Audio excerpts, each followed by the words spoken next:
Today I need you to accept the challenge. Today I need you to fall in love with the process. There will be plenty of opportunities to get discouraged, to lose your passion and think that it's not meant to be. But if you're going to reach your destiny, you have to have a made-up mind. If you give up after the first time, or the 5th time, or the 30th time, what that really means is you didn't want it bad enough. There should be something you're believing for that you are relentless. You are not moved by how impossible it looks. You're not discouraged by how long it's taking. You don't give up because people told you no. Your attitude is, if I have to believe my whole life, I am not going to stop believing. I am not going to take no for an answer. I'm not going to settle for mediocrity. I'm going to keep pursuing what was in my heart. And ask ourselves, what do I really want? What do I really want? And write it down. Writing causes thinking. Thinking creates an image. And you get these images going, you're building a vision in your mind. It's the visionaries that's changed the world. Think of that. But what keeps that competitive edge, what keeps you on top, is the ability to think and prepare mentally over and over and over again. The body has limitations, the mind does not. We focus so much on what goes on from the neck down that we forget it all starts from here. Everything starts from there. If you're not mentally ready,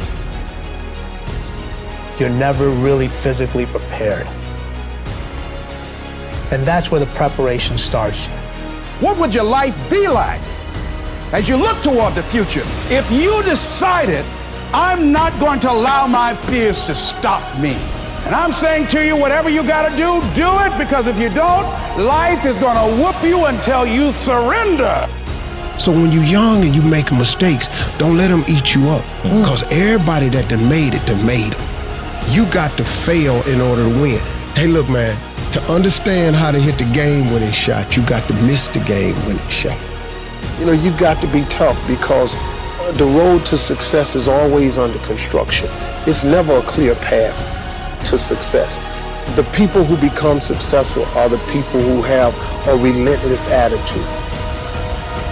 And you just got to hang in there through the bad breaks, because the bad breaks is coming, but they usually come right before the big break is about to happen. You get a series of bad breaks and it stumbles up a lot of people. My life and my success is to say to anyone, you can stumble, you can fall, you can get back up again. What you face, no matter how bad it is going to be, when there is a challenge, and by a challenge I mean anything in life, any challenge, anything that you're facing, the only way to overcome the challenges that you face is to start walking. Take that step every day, no matter what you are facing. Get up and start walking. I have the ability to see the end before the beginning even begins. I know that to get to the very end, I can see it right now. So before I went to Buds and I was losing all this weight and shit, I saw myself walking across the stage at 191 pounds, 'cause that's what I had to get to get into the door. I saw myself 6 months, a year later, whatever it's gonna take me to do it, I saw myself walking across that stage, getting that certificate of graduation from Buds. And I was able to be there at 300 pounds. And that feeling that I was nowhere near that feeling, I was able to put myself there 1,000,000 times every day. And that feeling of like, my God, that is gonna feel amazing. That's what made me suffer. That's what allowed the pain to be real and say, this is worth it.